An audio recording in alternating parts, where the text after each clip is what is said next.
Oh, human. Guess who came to visit again? You can't hear me right now, can you?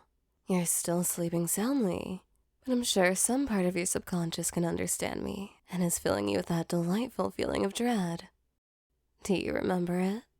The sensation of not being alone in the room, of something being there with you, right when you're at your most vulnerable.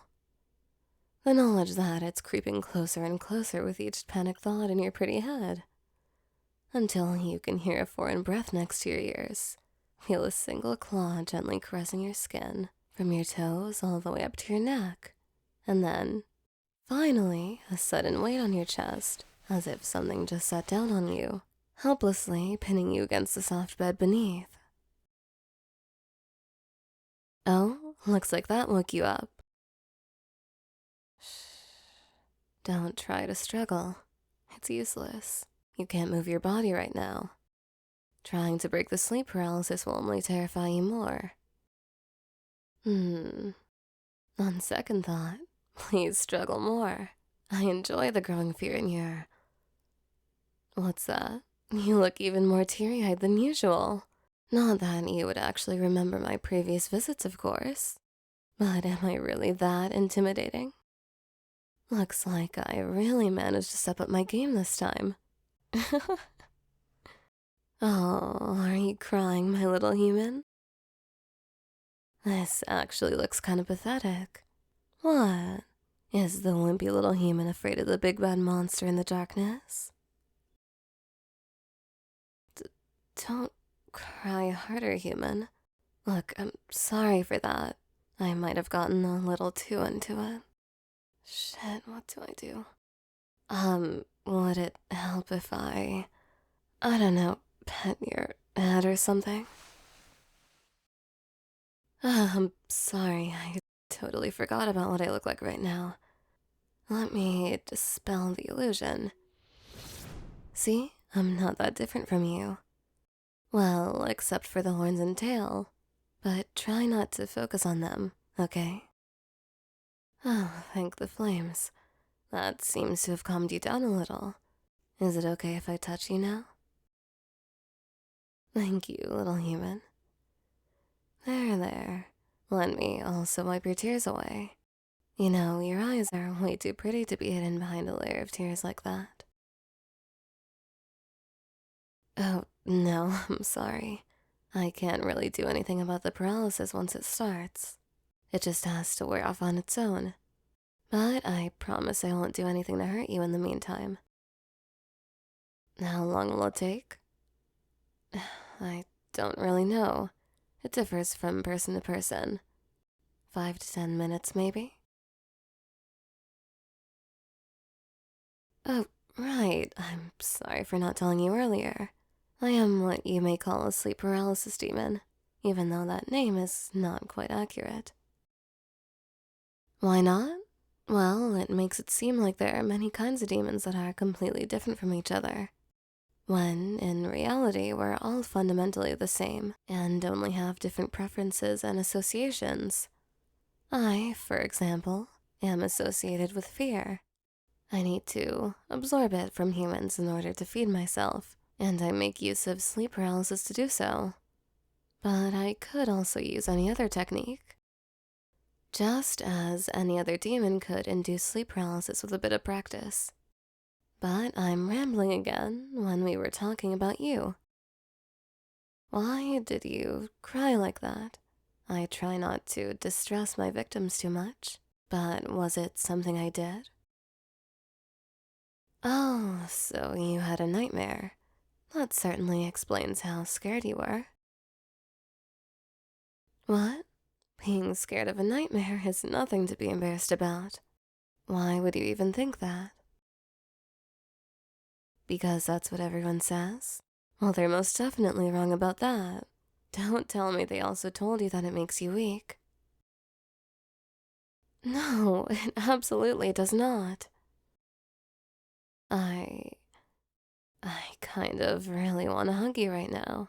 But you are still paralyzed, and I don't want to do anything you don't want me to. So I'll need some kind of verbal consent.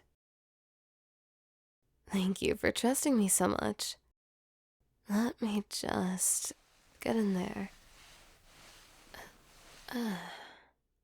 I believe they call this a big spoon when I'm hugging you from behind, so I can use one hand to play with your hair and another to hold your hands.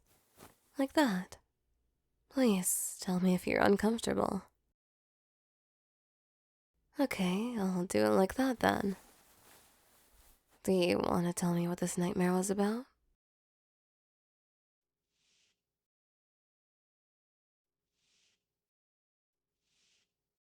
Oh no. Honey, that sounds horrible.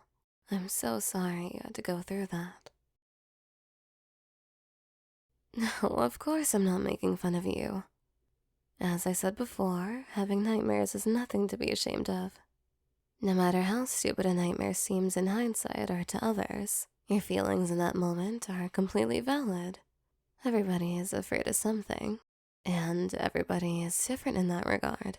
So just because I personally might not find your nightmare particularly scary, does not mean I'm going to belittle your feelings about it. Are you aware of what a nightmare basically is? It is your own mind torturing you to the best of its ability. It will find whatever you're most afraid of and turn it against you. And if it can't find anything, it will just make you afraid of something arbitrary. Trust me when I, a literal manifestation of fear, tell you that there's no place more terrifying than your own mind. Yes, that's right. It's not your fault for being afraid of a nightmare. I'm glad you're finally showing reason. You just have to get through a nightmare, acknowledge your feelings in the moment, but do not dwell on them too much. Let the fear pass and look forward to the next day. You really needed to hear that, didn't you? Your body and mind are much more relaxed now compared to earlier. Speaking of which, by the way, you just subconsciously snuggled deeper into my embrace. I assume that the sleep paralysis has worn off. Don't worry. I won't stop cuddling you just because you're no longer panicking. Unless you want me to, of course. Good, because I don't want to stop just yet. Come here, let me hug you tighter. I'm sorry that no one told you that before. That it's okay to be afraid of nightmares, I mean. Do you have them regularly? I see. And are they always that bad? I'm so sorry to hear that, honey. I wish I could have been there for you sooner. Speaking of which, I have a proposal for you if you're interested. What is it? Well, I was planning on imprinting my sigil onto your soul. Don't worry, it doesn't really mean anything and can be removed fairly easily if any of us wants to. All it does is create a certain connection between us. You will be able to summon me whenever you want, and we can both kind of feel each other. So if you're having a nightmare again, you can summon me to comfort you like this again. Or maybe I even notice it beforehand and I can come here to wake you up. Oh, no, don't worry about me. It really is no bother. Remember what I feed on? That's right, fear. So if nothing else, I will at least get a meal out of simply coming to your side.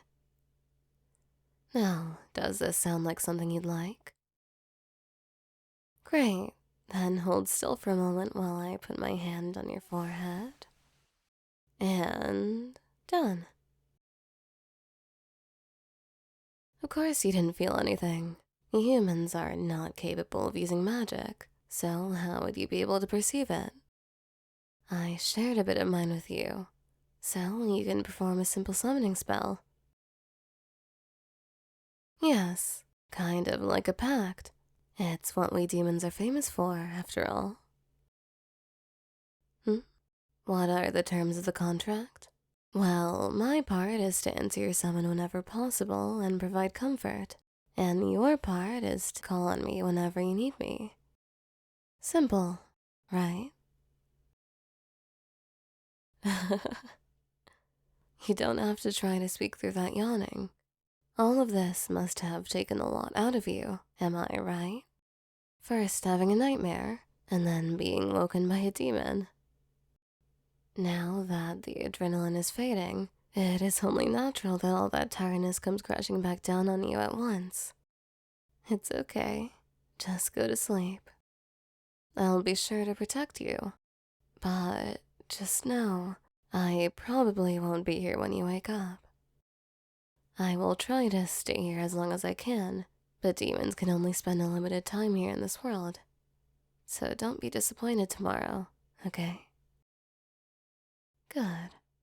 Then just get comfortable and close your eyes. Good night and sweet dreams, honey.